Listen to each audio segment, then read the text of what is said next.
રાવણે એ રીતે વેર ભાવે ભગવાનને ભજીને પોતાનો ઉદ્ધાર કરાવ્યો.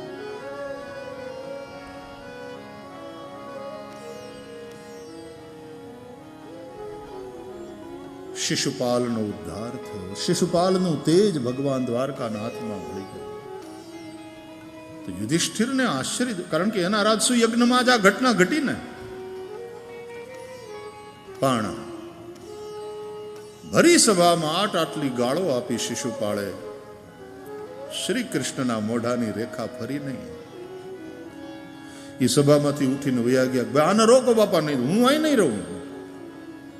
તમારે ત્યાં યજ્ઞમાં હું આવ્યો છું પાંડવો, અને મારું આ રીતે અપમાન થાય એ હું સહન ન કરું ભાઈ. કાને રોકો, નહીં તો હું નીકળ્યો. આવું કોઈ રિએક્શન નહીં. આવા બધા રિએક્શન તમને તમારી ઊંચાઈથી હેઠા પાડે છે. ઉસસે તુમ છોટે બન જાતે. આ શેર બજાર એકદમ ઊંચું જાય, ગાંડાની જેમ ઊંચું જાય, એટલે જાણકાર હોય ને એમ કે આ ગ્રોથ છે ને આ એ સાચો નથી, આમાં કરેક્શન આવશે. એટલે હકીકતમાં કરેક્શન આવે તો આવડી આ લાઈન રહેવી જોઈએ, એવું કંઈક કે ને શેર બજાર વાળા, કે આ જગ્યાએ અહીંયા એનો સપોર્ટ લેવલ કે એને. ઓહો, તું રોકતો લાગે છે. ના, એ જાણવું જરૂરી કે કરેક્શન આવશે જ, એટલે હું સપોર્ટ લેવલ કહેવાય એને. એની સાચી પ્રાઇઝ છે.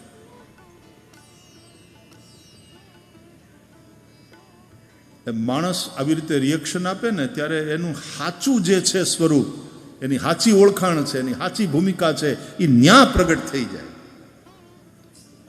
અને શ્રી કૃષ્ણને જુઓ, ભરી સભામાં શિશુપાળ ગાળો આપે છે, અને મુરલીધરની મુસ્કાન એવી ને એવી. બીજા બધા દોડવા મારવા દોડ્યા શિશુપાળને, મૂકીએ નહીં, અમારા દ્વારકાનાથને તું ગમે એમ બોલી જાય. ભગવાને એને રોક્યા, શાંત કર્યા.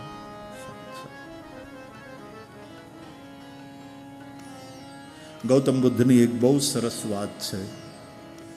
એક માણસ ગૌતમ બુદ્ધનો બહુ દ્વેષ કરતો હતો. ઓશોના પુસ્તકોમાં વાત ક્યાંક વાંચી હતી, અને ગમે એવી ભગવાન બુદ્ધની જે ભૂમિકા છે એ જુઓ. બહુ દ્વેષ કરતો ગૌતમ બુદ્ધનો. તો એકવાર ભગવાન બુદ્ધ જ્યારે શહેરમાં ભિક્ષા માટે નીકળ્યા ને, તો આ લોકો બીજા બધા દર્શન કરતા હતા, પગે લાગતા હતા, અને આને તો ગૌતમ બુદ્ધનો દ્વેષ હતો. તો ભર બજારે ભગવાન બુદ્ધની સામે જઈ અને ભગવાન બુદ્ધના મોઢા ઉપર થૂક્યો. એટલો દ્વેષ, એટલી જલન અંદરથી ગૌતમ બુદ્ધના મોઢા ઉપર થૂક્યો. એટલે ભગવાન ગૌતમ બુદ્ધે પોતાના ઉત્તરીયથી પોતાનું મોઢું લૂછી નાખ્યું. એની એ શાંતિ. ઓલાને ખાલી એટલું ગૌતમ બુદ્ધે કહ્યું, બીજું કંઈ કેવું છે? બીજું કંઈ કેવું છે? એટલે ઓલો તો એકદમ ડોળા કાઢી નફરતથી ગૌતમ બુદ્ધને જોતો જોતો ત્યાંથી વયો ગયો ગુસ્સામાં. અને ગૌતમ બુદ્ધ એની એ શાંતિ, એની એ કરુણા આંખમાં, મોઢા ઉપર મુસ્કાન, અને વળી પાછા માર્ગ ઉપર ભિક્ષાટન માટે નીકળ્યા. પેલો માણસ ઘરે ગયો. આખો દિવસ એ વિચારે ચડ્યો કે ભરી બજારે આ માણસના મોઢા ઉપર હું થૂક્યો. કમાલ છે એની શાંતિ, કોઈ વિરોધ નહીં, કોઈ રિએક્શન નહીં.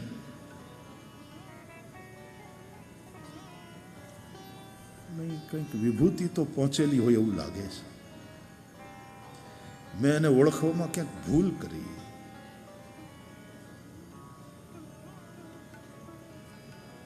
બહુ વિચાર કર્યો પછી એને એમ થયું કે નહીં, છે તો મહાપુરુષ. મેં ભૂલ કરી છે. અને એવા મહાપુરુષનું અપમાન કરવાનું પાપ મેં કર્યું છે. એને પસ્તાવો થયો. બીજે દિવસે વળી પાછા ગૌતમ બુદ્ધ ભિક્ષા માટે નીકળેલા. લોકો બંને બાજુથી કોઈ ભિક્ષા આપતું હતું, કોઈ પ્રણામ કરતું હતું. અને આ જઈ અને ગૌતમ બુદ્ધના પગમાં પડી ગયો ભરી બજાર. રડી રડી રડી એણે ગૌતમ બુદ્ધના ચરણ ધોયા પોતાના અશ્રુથી. મને ક્ષમા કરો, હું આપને ઓળખી ન શક્યો. ગઈકાલે મોઢા ઉપર થૂક્યો તો, આજે એનો એ માણસ ભર બજારે ગૌતમ બુદ્ધના ચરણ ઉપર માથું મૂકી રડે છે, આંસુ વહાવે છે. ઊભો થયો, હાથ જોડીને આંખમાં આંસુ સાથે ક્ષમા માગી. ગૌતમ બુદ્ધના ચહેરા ઉપર એ જ શાંતિ, આંખોમાં એ જ કરુણા. અને ગૌતમ બુદ્ધે આજે પણ પાછો એ જ પ્રશ્ન કર્યો, સારું, બીજું કંઈ કેવું છે? ગઈકાલે પણ મોઢા ઉપરથી થૂંકને લૂછી અને ગૌતમ બુદ્ધે આ જ કહ્યું હતું, બીજું કંઈ કેવું છે? આજે પણ એ જ વાત, ઓર કુછ કહેના? એટલે પેલો બોલ્યો કે તમે કંઈક તો બોલો. ગઈકાલે દ્વેષથી, ક્રોધથી હું તમારા મોઢા ઉપર થૂંક્યો. આજે મને પસ્તાવો થાય છે કે એક મહાપુરુષનું મેં અપમાન કર્યું, એના વિશે હું ગમે તેમ બોલ્યો. આજે મારી આંખમાં આંસુ છે પસ્તાવાના, અને તમે કંઈ બોલતા નથી. તમે ગઈકાલે પણ કંઈ ન બોલ્યા, તમે આજે પણ કંઈ ન બોલ્યા. માત્ર એટલું જ કે ઓર કુછ કહેના. ભગવાન બુદ્ધે શાંતિથી જવાબ આપ્યો કે ભાઈ, कहने तो तू आया है, कल भी तू कुछ कहने आया था, बोल कर कह नहीं पाया तो तूने थूक कर कह दिया. કહેવાનું હોય છે બધું બોલીને જ કહેવાય એવું તો જરૂરી નથી ને. માણસ પોતાના વર્તનથી પણ કહી દે. બોલીને ન કહી શક્યો એટલે તારે જે કેવું હતું એ થૂકીને તે કીધું. વળી પાછો આજે તું કંઈક કહેવા આવ્યો, વળી પણ આજે તે તું કંઈ બોલીને ન કહી શક્યો એટલે તે તારા આંસુથી રડીને કહી દીધું. ગઈકાલે તે કીધું એ પણ મેં સાંભળી લીધું, સમજી લીધું. આજે તે કંઈક કીધું એ પણ હું સમજી ગયો. હવે બીજું કંઈક કેવું છે? જા, રાજી રહે, ખુશ રહે.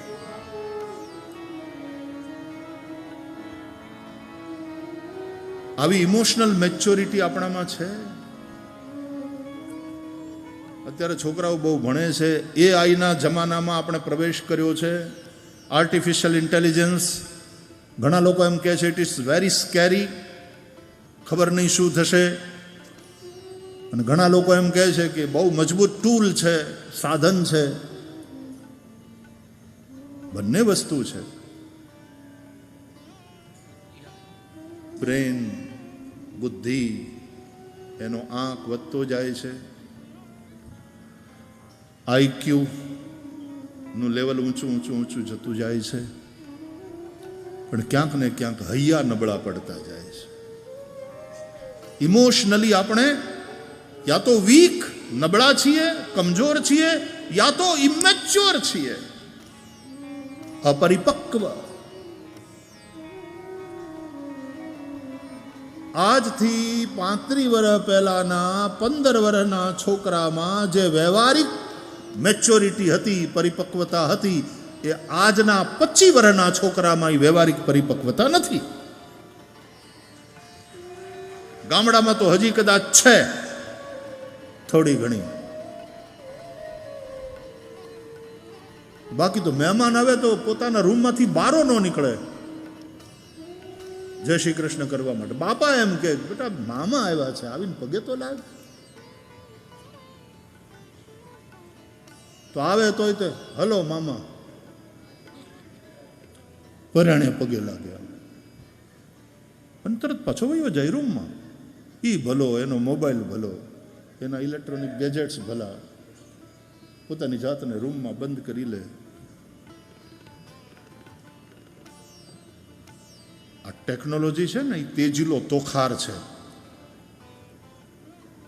એને પલાણનારો અસવાર પણ એવો તેજીલો હોવો જોઈએ, જે આ ઘોડાને કાબૂમાં રાખી અને પછી એને જ્યાં પહોંચાડવું છે ત્યાં જલ્દીથી પહોંચી જાય.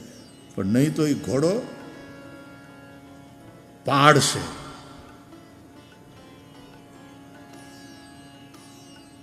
તો એ વખતે 15 વર્ષના છોકરામાં જે સોશિયલ મેચ્યોરિટી હતી, સામાજિક પરિપક્વતા, એ આજે 25 વર્ષના છોકરામાં નથી. 35 વર્ષ પહેલા 15 વર્ષના છોકરાની જે બુદ્ધિ હતી એના કરતા અત્યારે 10 વર્ષના છોકરાની બુદ્ધિ એના કરતા ઘણી આગળ છે. બુદ્ધિની બાબતમાં તો ઘણા આગળ નીકળી ગયા, પણ ઇમોશનલ આઈક્યુની સાથે સાથે ઇક્યુ એનું પણ મહત્વ છે.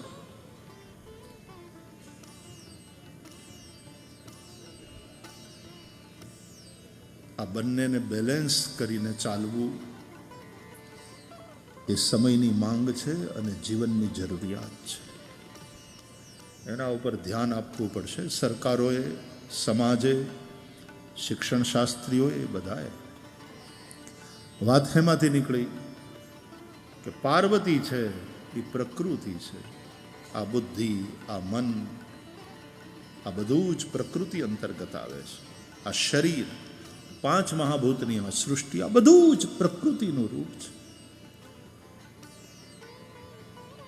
અને જે પરમ ચેતના છે, પરમાત્મા, અથવા તો આની અંદર જે ચેતના છે, આત્મા, એ શિવ છે. આત્મા ત્વમ ગિરિજામતિ સહચરા પ્રાણા. અંદર જે પંચ પ્રાણ છે એ જ શિવજીના ગણ છે. શરીરમ ગૃહમ, આ શરીર છે એ મંદિર છે. દેહો દેવાલય પ્રોક્ત, દેહ દેવાલય છે, हृदय एक गर्भगृह है, सिर शिखर है इस देवालय का, और सिर पे जो चोटी है वो ध्वजा है. આપણે હિન્દુઓ ચોટી રાખીએ છીએ, શિખા રાખીએ છીએ, એ મંદિરની ધજાના ભાવથી. બહેનો ચોટલો રાખે, પુરુષો ચોટી, બહેનોને હાડલો અને ઓલાને ધોતી. तो शिखा है वो ध्वजा है. देह देवालय છે, આવો ભાવ છે. શિવાલય હોય ને, તમને ખ્યાલ હશે, શિવાલય બનાવવામાં આવે, શિવજીનું મંદિર, તો એમાં થાળું હોય ને એ પહેલેથી રાખી દીધું હોય ગર્ભગૃહમાં, પણ શિવલિંગ એને મેઇન દરવાજેથી અંદર ન લઈ જવાય. શિખરની ઉપર ભાગ ખુલ્લો રાખવામાં આવે અને ત્યાંથી શિવલિંગને ઉતારવામાં આવે. ઉપરથી ઉતરે અને જે થાળું હોય ને એમાં પછી શિવલિંગને ત્યાં ઉતારી અને પછી ફિટ કરવામાં આવે. પ્રાણ પ્રતિષ્ઠા થાય અને પછી શિખરનો જે ઉપરનો ભાગ ખુલ્લો હોય એને બંધ કરી પહેલાં અહીં પ્રાણ પ્રતિષ્ઠા થાય, પછી કલશ પ્રતિષ્ઠા થાય અને ધજા ચડાવવામાં આવે. પછી ભાગને બૂરવામાં આવે, ત્યાં આખો કલશ ચડાવવામાં આવે. ધ્વજાદંડ હોય, કલશ પ્રતિષ્ઠા થાય, ધ્વજા એની પૂજા થાય, પછી સંપૂર્ણ કામ પૂરું થાય. આ આપણી શાસ્ત્રીય પદ્ધતિ છે.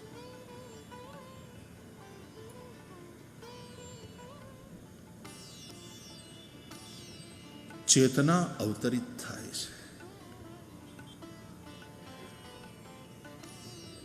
સ્ત્રીના ગર્ભમાં સ્ત્રી પુરુષના રજ શુક્રના સંયોજનથી એક ભ્રૂણ તૈયાર થાય છે. શ્રીમદ ભાગવતમાં એનું વર્ણન છે કે અમુક રાત્રિ પછી એક કલલ, उसको कलल कहते हैं, कलल बनता है। 1 सप्ताह का कैसा होता है, 2 सप्ताह में कैसा दिखता है, 3 सप्ताह में कैसा दिखता है। त्यारे सोनोग्राफीना मशीन नहोता અને છતાંય તમે ભાગવત વાંચો તો એમાં વર્ણન છે કે 1 મહિનાનો ગર્ભ કેવો હોય, 2 મહિનાનો કેવો હોય, 3 મહિને એ ગર્ભ કેવો હોય, ક્યારે એની અંદર પ્રાણનો સંચાર થાય, ક્યાંથી એ ચેતના અવતરે છે, શિખરથી, ત્યાં શિર અહીંથી ઉતરે, બ્રહ્મરંધ્ર. એટલે અહીંયા યોગની દ્રષ્ટિએ જે ચક્રો છે ને શરીરમાં, એમાં સહસ્રાર અહીંયા છે, અને જે સહસ્રાર હોય છે ત્યાં શિખા, ચોટલી, મૂલાધારથી લઈ અને સહસ્રાર સુધીના આ બધા ચક્રો શરીરની અંદર જે છે. યોગનું દર્શન તમે કરો તો એટલું અદ્ભુત છે. એ મૂલાધાર એ ગુદાદ્વારની બાજુમાં છે, અને એ પૃથ્વી તત્વ પ્રધાન છે, અને એના દેવ છે ગણેશ. કુંડલિનીના જાગરણની વાત, ઈડા પિંગળા અને સુખમણાની વાત, અને ઈડા પીડા આમ તો 72,000 નાડીઓ છે. પેલા મુસલમાનમાં 72 હૂર આવી ગઈ. બોલો, મર્યા પછી જન્નતમાં 72 હૂર.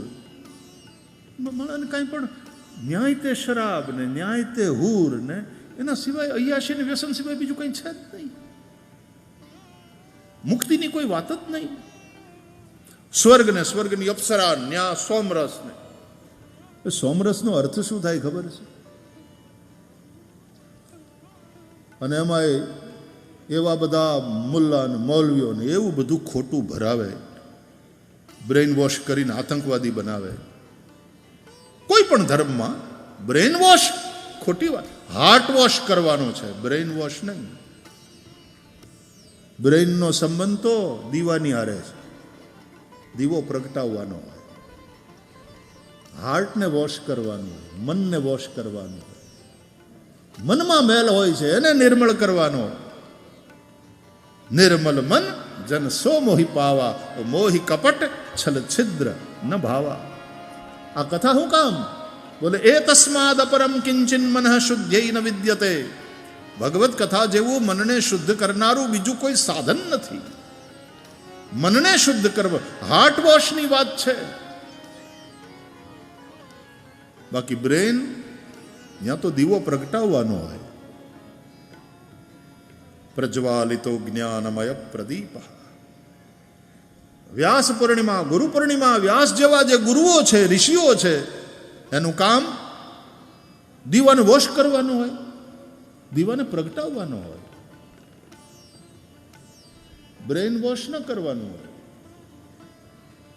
બ્રેન એમાં તો પ્રજ્ઞાનો પ્રકાશ થાય. નમોસ્તુતે વ્યાસ વિશાલ બુદ્ધે ફુલ્લારવિંદાયત પત્ર નેત્ર યેન ત્વયા ભારત તૈલ પૂર્ણ પ્રજ્વાલિતો જ્ઞાનમય પ્રદીપ. પ્રજ્ઞાવાન બનો. બુદ્ધિ તમારી પાસે છે, બુદ્ધુ ન રહ્યો. બુદ્ધિના દીવાને પ્રગટ કરો. બુદ્ધ બનો, પ્રબુદ્ધ બનો. બુદ્ધુ નથી રહેવાનું. વોશ નહીં, enlightenment. It is not about washing the brain. It is about enlightenment. Gautam Buddha પણ કહે છે અપદીપો ભવ.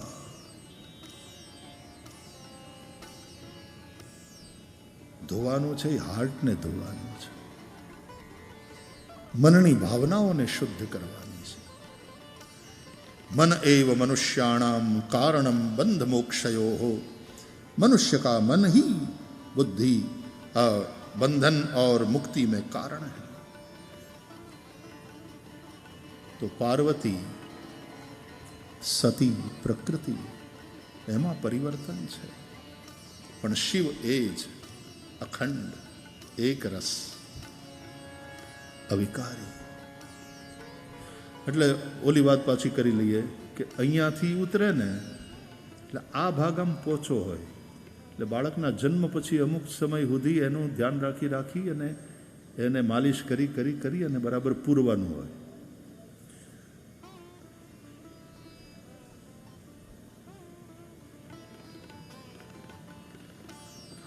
મરે, શરીર છોડે ત્યારે જ્યાંથી આવ્યો ત્યાંથી જાય તો બેડો પાર.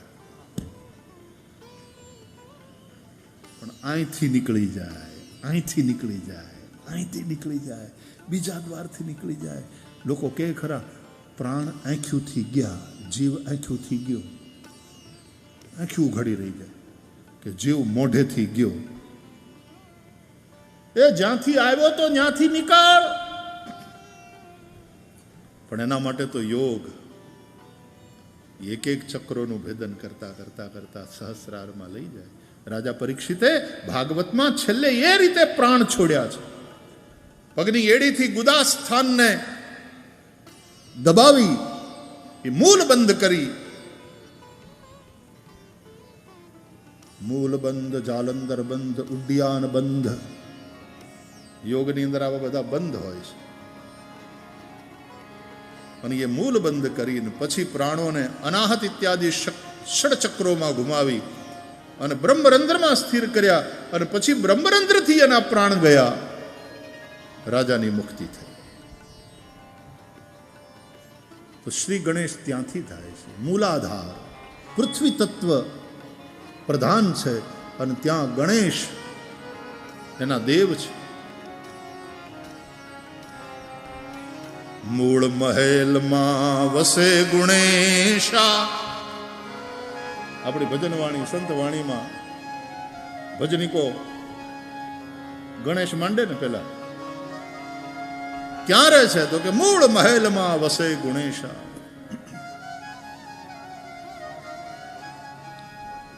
મૂળ મહેલમાં વસે ગુણેશા, ગુરુ ગમસે ગમ પાતા, ગુણપતિ દાતા મેરે દાતાજી.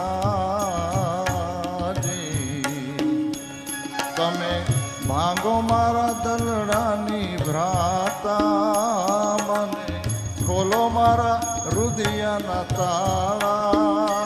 એ મારા દુઃખ દારિદ્ર મટી જાતા, ગુણપતિ દાતા મેરે દાતાજી.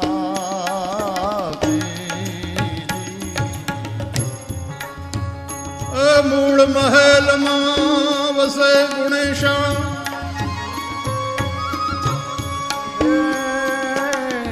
રૂમ ઝુમ ઝાંઝર વાગે, રૂમ ઝુમ ઝાંઝર વાગે, મધુરી ચાલ ચલંતા, ગુણપતિ દાતા મેરે દાતા. મૂળ મહેલમાં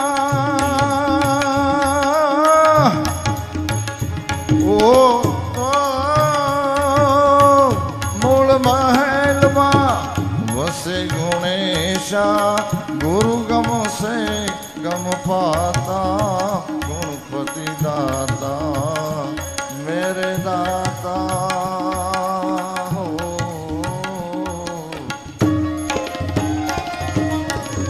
આ 72,000 નાડીઓ અને એમાંય પાછી આ 3 મુખ્ય ઈડા, પિંગલા અને સુખમણા, એ જ ગંગા, યમુના અને સરસ્વતી. અને ઈ પાછી આમ ઊંચે એમ વહેતી વહેતી વહેતી આઈ એક થાય આ જગ્યાએ. એ ગંગા, યમુના અને સરસ્વતી ત્રણેય જ્યાં ભેગી થાય એ તરવેણી, એ ત્રિવેણી, એ પ્રયાગ. આપણા શરીરનું પ્રયાગ અહીંયા છે.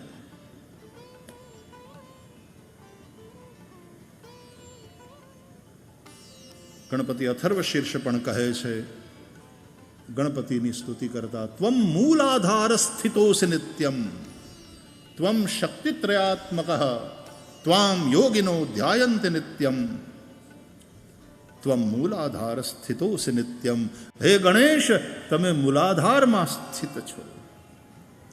નાના હતા ત્યારે ખબર નહોતી પડતી, સમજાતું નહોતું કે મૂળ મહેલમાં વસે ગુણેશા. મૂળ મહેલ ક્યાં હશે? જ્યાં ગણપતિ બાપા રહે. હજી આપણે ગાઈએ તો છીએ પણ ઘણાને ખબર જ નથી, અને પ્રશ્ન થતો નથી કે આ મૂળ મહેલ કયો, ક્યાં છે.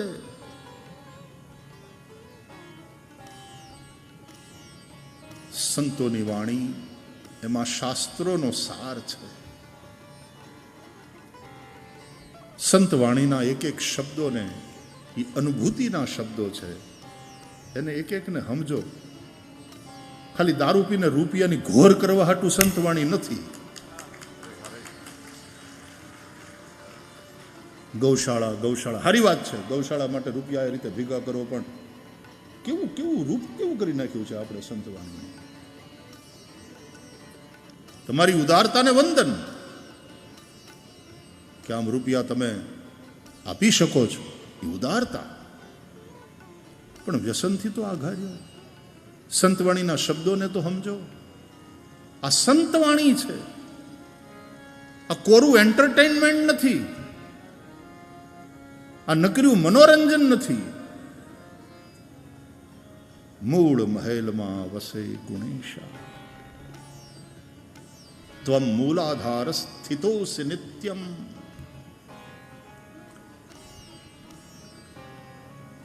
અને ઓલા બધા બસ હુર હુર હુર 72 હુર મરી જાય, કેટલાકને મારી નાખે અને એમ સમજે કે આનાથી અમને જન્નત મળશે. એ બેવકૂફી. બધા જ પ્રકારની બેવકૂફીઓમાં ધાર્મિક બેવકૂફી સૌથી વધારે ખતરનાક છે. અને આખા વિશ્વમાં દરેક ધર્મની અંદર થોડે ઘણે અંશે આ ધાર્મિક બેવકૂફીઓ જોવા મળે છે. ધર્મ इसलिए નહીં હૈ તો કાંઈક પ્રકાશ થાય. આ કથાઓ, આ 7 દિવસના સત્સંગ, આ માત્ર ધાર્મિક મેળાવડા નથી, પણ આપણો દીવો પ્રગટે. આપણે કોડિયું છીએ. બોલો, કોડિયું, કોડી, કોડા. આપણા કાઠિયાવાડની તો બલિહારી છે વાલા. આવું કઈને સંબોધન કરે, હવે કોડા જે સમજતો ન હોય, હાવ જડ બુદ્ધિ, એને આવું કહેલો. પણ એને બદલે માણસ બન્યા, મનુષ્ય અવતાર મળ્યો તો એવા કોડ રાખો. કોડ, આપણી ભાષાનો કોડ, અંગ્રેજીનો કોડ નહીં. એવા કોડ રાખો, એવા મનોરથ રાખો કે મારે આ બુદ્ધિના દીવાને પ્રગટ કરવો છે. કથાઓ, સત્સંગ, આ 7 દિવસનું ભાગવતજીનું સાનિધ્ય, સાધુ સંતોના દર્શન, એટલા માટે કે ક્યાંક આપણું કોડિયું, એની અંદર આ તેલને સંસ્કૃતમાં સ્નેહ કહે છે, એમાં આ ભીની વાટ, કાપૂસ જ છે, પણ તેલ કે ઘીમાં ભીની કર્યા વગર એને દિવાળીથી પ્રગટ કરવાની કોશિશ કરો તો એ પ્રગટ નહીં થાય, એ બળી જાય. આપણે બાળી નથી નાખવું, આપણે પ્રગટ કરવું છે. એટલે પેલા ઘીમાં કે તેલમાં એ વાટ,